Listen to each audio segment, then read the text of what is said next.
تو اذان کے بعد کوئی قصیدہ پڑھ رہا ہے، اور حضرت خواجہ خواجہ حضرت محدث ہزاروی خود اس کے راوی ہیں، آپ نے بیان فرمایا ہے اور آپ کے مناقب کی کتاب میں حضرت صاحب نے درج کیا ہے، فرماتے ہیں کہ اس قصیدے کی قبولیت کی برکت اور تاثیر یہ ہوئی کہ سوئے اپنے گھر میں، جب آپ کھلی تو مسجد نبی میں تھے۔ کیوں نہ ہم کو امام اعظم ہے جن کی حضور کی بارگاہ میں قبولیت کا یہ عالم ہے۔ اچھا بساط آپ یہ باتیں ہمیں بڑی عجیب لگتی ہیں، یہ کیسے ہو سکتا ہے کہ کوئی آدمی اپنے گھر میں سویا ہو، آنکھ کھلے وہ مسجد نبی میں ہو، تو بات یہ ہے کہ وہ ان کو اپنے اوپر قیاس کر رہا ہے، وہ سمجھ رہا ہے کہ جیسے ہم غفلت کی تہوں میں دبے ہوئے ہیں، جیسے ہم گناہوں کی دلدل میں پھنسے ہوئے ہیں، جیسے ہم اپنے دل کو اسیر معصیت کر چکے ہیں، اسیر غفلت کر چکے ہیں، جیسے ہمارے دل پر غفلت کی گناہوں کی تہیں چڑھ چکی ہیں، ان کے دل کا بھی یہی حال ہے۔ نانا ان کے دل کا یہ حال نہیں، یہ حاتم کبھی نگاہ مصطفیٰ سے چمکتے ہیں، کبھی نگاہ مرتضیٰ سے چمک رہے ہیں۔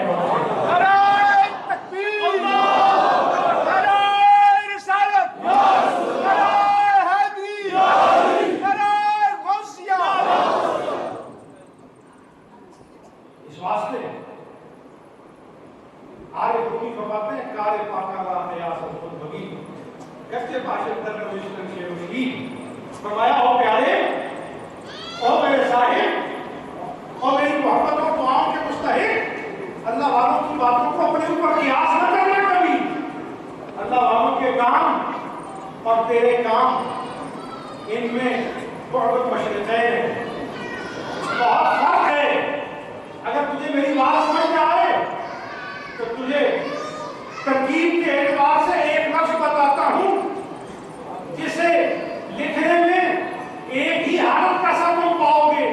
شیر لکھو تو حرف بھی وہی، شیر لکھو تو حرف بھی وہی۔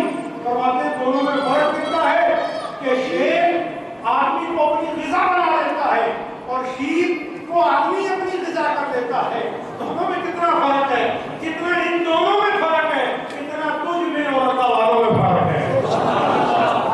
لیکن اگر تو بھی اللہ والا بننا چاہے نا تو فرمایا حوصلہ پس نہ کر، نسخہ میرے ہاتھ آیا ہے، میں تجھے بتاتا ہوں کہ تو بھی اللہ والا بننا چاہے تو کیسے بن سکتا ہے۔ فرمایا اللہ اللہ اپن کے اللہ بھی شبی ای سخن حقص اللہ بھی شبی، فرمایا تو بھی اللہ والا کر اور اتنا اللہ اللہ کی سر میں لگا کہ اللہ اللہ کرتے کرتے تو بھی اللہ والا ہو جائے۔ اس واسطے اللہ والوں کی صحبت میں جانا بندے کو اللہ والا بنا دیتا ہے، بندے کو اللہ والا، بندے کو اللہ والا۔ آپ غور کیجیے نا، حضرت خواجہ خواجہ حضرت محدث ہزاروی قدس سرہ الثانی کی بارگاہ میں جو لوگ بیٹھتے ہیں،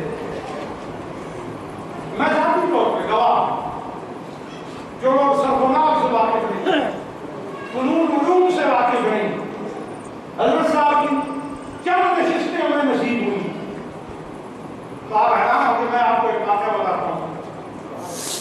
ہمارے یہاں حلقہ میں سے ایک نوجوان بچہ تھا، فوت ہو گیا، اللہ اسے غریب رحمت فرمائے، جنت فردوس کا عطا کرے۔ ایک علامہ صاحب مجھے یہاں ملنے آئے تو میرے پاس کچھ مہمان تھے، میں نے اس بچے کو صداقت حسین اس کا نام ہے، فوت ہو گیا، میں نے اس بچے کو کہا، میں نے کہا علامہ صاحب کو مہمان خانے میں بٹھاؤ، ان کو لنگر شریف کھلاؤ، اٹھے گا جب مہمانوں سے باہر ہو تو ان کو بلا لے۔ وہ لے گیا، ان کو جا کے مہمان خانے میں بٹھایا، لنگر شریف پیش کیا۔ علامہ صاحب نے اس کے ساتھ مسئلہ کفارت اور گفتگو شروع کر دی۔ یہ بڑی ذمہ داری سے میں بات آپ کو بتا کہ نکاح کس کے ساتھ ہو سکتا ہے، کس کے ساتھ نہیں ہو سکتا، اس پر گفتگو شروع کر دی۔ اب وہ بچہ جو صداقت حسین تھا، اللہ نے اس کو جنت میں بلند درجہ عطا فرمائے، چھوٹی عمر میں فوت ہوا ہے، 22-23 سال کا، زیادہ 25 سال کا، اس سے زیادہ عمر کا نہیں تھا۔ ٹریفک کے حادثے میں سزوکی سے روڈ پر جا گیا، موقع پر اس کی شہادت واقع ہو گئی۔ تو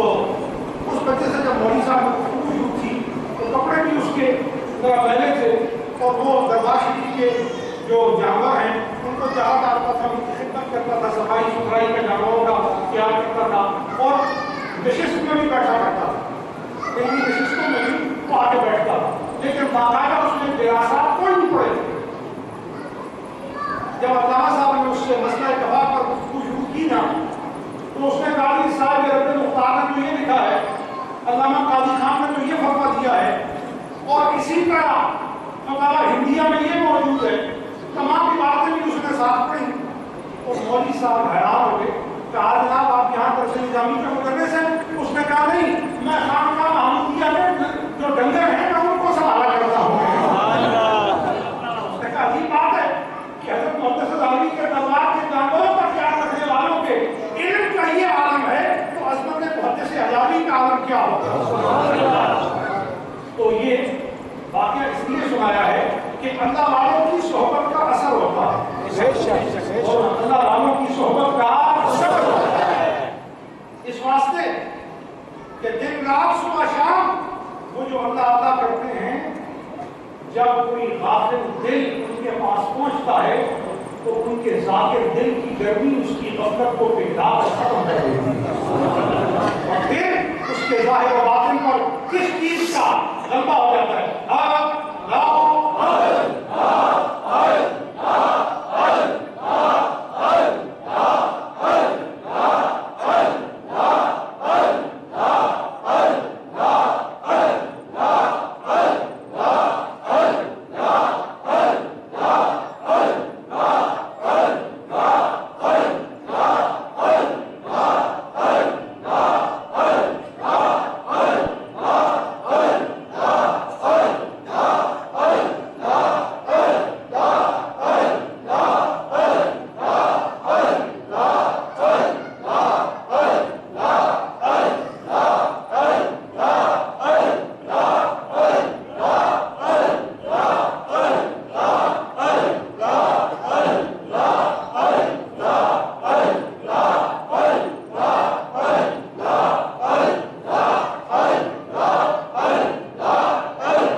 اللہ والے لوگوں کے دلوں میں انہیں دیتے ہیں شربت نور کے طور پر، اور پھر لوگوں کے مردہ دل زندہ ہو جاتے ہیں۔ اللہ والوں کی سنگت کا فائدہ آپ غور کیجئے، سگے اصحاب کہف کون ہے؟ اور جنتی بولو تھوڑے بولو، میں پوچھتا ہوں کیا کتے بھی جنتی ہوتے ہیں؟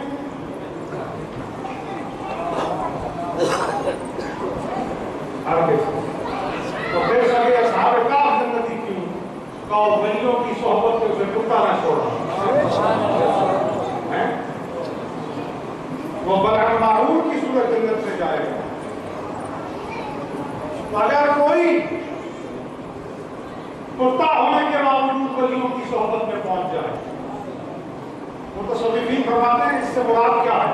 کہ تیرا نفس دنیا کی محبت کی وجہ سے اگر کتا بھی ہو جائے تو پھر بھی نہ گھبرا، ولیوں کی سنگت اختیار کر، یہ تیرے نفس کے کتے کو پاک کر کے اسے جنتی بنانے کا جواب جاننا چاہیے۔ اس واسطے حضرت سیدنا غوث اعظم رضی اللہ تعالیٰ عنہ کی بارگاہ میں ایک شخص حاضر ہوا اور اس نے یہ دیکھا کہ سیدنا غوث اعظم رضی اللہ تعالیٰ عنہ کی بارگاہ میں لوگ آ کر بڑا نذرانہ پیش کرتے ہیں، تو وہ اپنی عادت سے مجبور چوری کی رذالت میں مبتلا تھا۔ اس نے ارادہ کیا کہ آج غوث پاک کی بارگاہ میں چوری کے لیے آؤں گا۔ چنانچہ رات کے پچھلے حصے میں دربار شریف کی ایک دیوار میں نقب لگایا اور اندر گھس گیا۔ اصحاب تاریخ نقل کرتے ہیں کہ سیدنا غوث اعظم کی کرامت سے وہ نقب بند ہو گیا، یہ اندر داخل ہوا نا وہ نقب بند ہو گیا، وہ سوراخ جو دیوار میں کیا تھا وہ بند ہو گیا۔ اب یہ سارے کمروں میں گھوما، دنیا کی دولت تو کہیں نہ ملی، جہاں جاتا تھا ذکر و درود کی خوشبوئیں اسے ملتی۔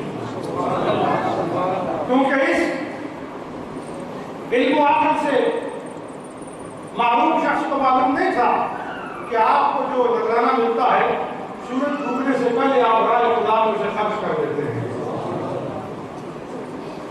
چنانچہ جس نے ارادہ کیا واپس پلٹتے ہیں. جب اس کمرے میں جہاں نقب لگائی تھی اس نے پہنچا دیکھا وہ نقب بند ہے. کہا کہ میں کسی دوسرے راستے سے نکلتا ہوں. ایک کمرے سے دوسرے تیسرے کمرہ بکمرہ گھومنے کے بعد برآمدے میں پہنچا کہ یہاں سے باہر جاؤں گا. جیسے ہی برآمدے کے لیے دروازہ کھولا تو دیکھا سیدنا غوث اعظم مصلی بچھا کے تہجد ادا فرما رہے ہیں. بڑا پشیمان اور پریشان ہوا کہ آج کس جگہ آپ بسا کہ نہ نکلنے کا راستہ ہے اور نہ ٹھہرنے کا موقع, کہ پکڑا جاؤں گا اور پوچھا جاؤں گا کہ تم کیوں کر یہاں داخل ہوا اور کیسے داخل ہوا اور داخل ہونے کی ضرورت کیا تھی, تو کیا جواب دوں گا. اور لوگوں میں ندامت اور غلط کی ہوگی کہ پہلے عام لوگوں کے یہاں چوری کرتا تھا, ولیوں کو بھی تم نے معاف نہیں کیا ہے. اتنے میں دروازے پر دستک ہوئی. سیدنا غوث اعظم اٹھ کر دروازے پہ گئے. پوچھا کون؟ کہا حضور دروازہ کو کھولے, میں موسوی خضر ہوں. فرمایا اے خضر اللہ آپ کے رحم کرے, اس وقت آپ کہاں تشریف لائے؟ عرض کی حضور ایک علاقے میں قطب فوت ہو گیا ہے, کہاں فوراً قطب کو مقرر کرنا ہے. میں زمانے کے سب ولیوں کے آستانوں سے ہو آیا, کسی سے قطب نہیں ملا, تو پھر فیصلہ کیا کہ فاطمی اس درویش تاجدار اولیاء کے پاس جاتا ہوں, کیونکہ یہ اس نسل سے ہے جس کے بابا کی زبان پر کبھی نہ آیا ہی نہیں. لہذا قطب علاج کرنا. سیدنا غوث اعظم نے یہ سنا اور زیر تبسم بھی آپ کے چہرے اقدس پہ ہوا. فرمایا آپ کتنے علم والی اور سادے لوگوں والی بات کرتے ہیں, قطب کوئی معمولی درجے کا ہے کہ آئین خانن ایک مطالبے پر پیش کر دیا جائے. 70,000 ولیوں پر سرداری جس کی ہوتی ہے وہ قطب ہوتا ہے. فرمایا ہاں میں جانتا ہوں, لیکن جس سے میں مان رہا ہوں اسے بھی خدا نے عبد القادر بنایا ہے, عبد العزیز تو نہیں ہے وہ. آپ نے فرمایا اچھا, جب رات کا ایک ہمارا مہمان آیا ہوا ہے, اس نے بڑی محنت کی ہے, ہم کسی کی اجرت نہیں رکھتے, ہم نے اسے ہی فوراً ابھی قطب بنا کے آپ کے ارسال کر دیا. جو غوث پاک کے دربار میں چوری کرنے آیا, پھر وہ چور نہ رہا, وہ ولیوں کا سردار بنا دیا گیا. یہ ولیوں کی معیت کا اثر ہے, یہ ولیوں کی صحبت کا اثر ہے. اس واسطے اللہ کے ولیوں کی معیت سے آپ کو حضور کی محبت ملے. حضور کی محبت کا تقاضا یہ ہے کثرت سے درود شریف پڑھیں اور حضور کی سنت پر عمل کریں. اور سید عالم صلی اللہ علیہ وسلم کو جب بھی ندا کریں ادب سے ندا کریں, کبھی یا محمد نہ کہیں, کیونکہ یہ بے ادبی ہے. قرآن فرماتا ہے لا تجعلوا دعاء الرسول بینکم کدعاء بعضکم بعضا, ایسے حضور کو پکارنے کا معمول نہ کرو جیسے ایک دوسرے کو پکارتے ہیں. تو یا محمد کبھی نہیں کہنا, کون نہیں کہیں, کبھی بھی یا محمد نہ کہنا ہے نہ لکھنا ہے. اور کیسے حضور کو ندا کرنی ہے, یا رسول اللہ, یا رسول اللہ, یا رسول اللہ, یا رسول اللہ, یا رسول اللہ, یا رسول اللہ.